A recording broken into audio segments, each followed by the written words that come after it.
2 মাস পর আমার বান্ধবীদের সাথে দেখা হলো। এতদিন পর 3 বান্ধবী একসাথে হয়েছি, সবাই তো ভীষণ খুশি আমরা। আমার বান্ধবীরা আজকে আমার বাড়িতে আসবে, তাও আবার এতদিন পরে। সেই যে ঈদের মধ্যে একসাথে ঘুরছি, তারপর আর দেখাই হয়নি। আগে তো একসাথে স্কুল কলেজে যখন পড়তাম তখন প্রত্যেক দিনই দেখা হতো, সারাদিন একসাথেই থাকতাম। তবে বিয়ের পরে এখন সবাই অনেক ব্যস্ত হয়ে গেছি। তবে রেগুলার দেখা না হলেও যোগাযোগ কিন্তু আমাদের আগের মতোই আছে, বন্ধুত্বটাও নষ্ট হয়নি। ড্রয়িং রুমটা আমি ফার্স্টে সুন্দর করে গুছিয়ে নিয়েছি আমার ফেভারিট পিঙ্ক কালার একটা সুন্দর সোফা কভার দিয়ে। এই সোফা কভারের সেটটা আমি নিয়েছি DS home decor Facebook page থেকে। পেজটা আমি ক্যাপশনে মেনশন করে দিব। আমার 2 বান্ধবী একসাথে চলে আসছে আমার বাড়িতে, কত খুশি হয়েছি ওদেরকে দেখে আমি। আমার ফ্রেন্ড সার্কেল কিন্তু আহামরি বড় না, এই দুইটাই হচ্ছে আমার একদম জানের বান্ধবী। এখন যে পরিমাণে রোদ আর গরম বাইরে, দুজনই বাইরে থেকে আসছে, তাই শরবত বানিয়ে দিচ্ছি ঠান্ডা ঠান্ডা। এই দুপুরের সময়টাতে রোদ আর গরম একটু বেশিই থাকে। আমি ভাবছিলাম ওরা সকালেই আসবে, দুপুরে রান্না বান্নাও করে রাখছি, বাট তারা খেয়ে আসছে বাড়ি থেকে। তাই ভাবলাম ওদের জন্য একটু স্ন্যাক্স বানাই।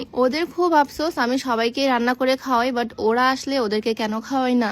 আসলে বান্ধবীরা আসলে 3 জন মিলে একসাথে গল্প করতে করতে সময় কেটে যায়। রান্নাঘরে এসে যে রান্না বান্না করবো সেই সময়টাও পাই না। তবে আজকে একদম অল্প সময়ের মধ্যে চটপট করে একটু ফ্রেঞ্চ ফ্রাই করে দিব। আলুগুলোকে একদম কেটে ধুয়ে ফুটন্ত পানির মধ্যে দিয়ে 2-3 মিনিট সিদ্ধ করে নিব, তাহলে খুব সুন্দরভাবে ভিতরে সফট হয়ে সিদ্ধ হবে। আমরা যখন স্কুল কলেজে পড়তাম তখন রেস্টুরেন্টে গেলে ফ্রেঞ্চ ফ্রাই খেতাম। ফ্রেঞ্চ ফ্রাই আমরা 3 বান্ধবী অনেক পছন্দ করি, আর সেই সময় তো হাতে ওরকম টাকা পয়সাও থাকতো না, কম বাজেটের মধ্যে রেস্টুরেন্টে গিয়ে খাওয়া দাওয়া হয়ে যেত। কত কত স্মৃতি যে আছে বান্ধবীদের সাথে, তার বলে শেষ করা যাবে না। সিদ্ধ করা আলুগুলোকে ঠান্ডা করে নিয়ে সুন্দর করে কর্নফ্লাওয়ারে কোট করে ভেজে নিচ্ছি। এখন তো আলুর দামও খুবই কম, ফ্রেঞ্চ ফ্রাই গুলো আমার একদম রেডি। ভাবলাম এই কম দামি আলু খাইয়ে ওদেরকে ঠান্ডা করব, কিন্তু আমার বান্ধবীরাও তো আবার সেই জিনিস, ওরা শুধু আলু খেয়েই শান্ত হচ্ছে না, ওরা এখন খাবে চিকেন। এই চিকেন উইংস গুলো আমি বেশ ভালো বানাতে পারি, আমার হাতে চিকেন উইংস সবাই অনেক পছন্দ করে। মুরগির একদম ফুল পাখনা এখানে আছে, কেটে আমি ছোট ছোট রানের মতো অংশগুলো আলাদা করে নিলাম। এই চিকেন উইংস বলতে গেলে আমার হাতের এখন একদম সিগনেচার আইটেম, বাট আমার বান্ধবীদের এখনো খাওয়ানো হয়নি। ভিডিও দেখে তারা খুব আফসোস করে, তাই আজকে ওদের জন্য বানিয়ে দিচ্ছি। পুরা মশলা বাটা মশলা দিয়ে খুব সুন্দরভাবে এক জায়গায় আমি ম্যারিনেট করে নিলাম চিকেন গুলো, আর এদিকে কর্নফ্লাওয়ারের মধ্যে মরিচ গুঁড়া লবণ দিয়ে মেখে নিলাম।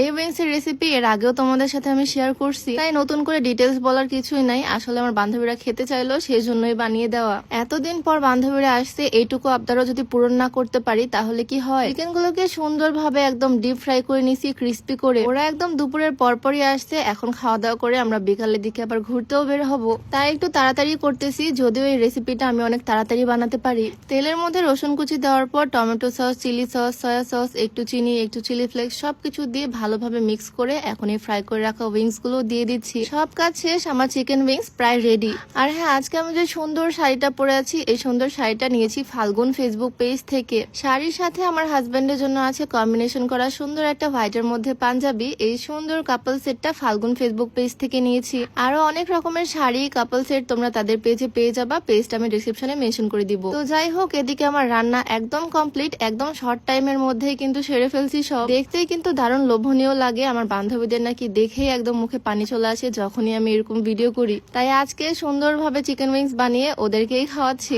আমার বান্ধবীরা তো বেশ মজা করে খাচ্ছে। যাই হোক, একটু পর কিন্তু আমরা ঘুরতেও বের হব। তো এই ভিডিওটা এখানেই শেষ করছি, দেখা হয়ে যাবে নতুন ভিডিওতে। সবাইকে আল্লাহ হাফিজ।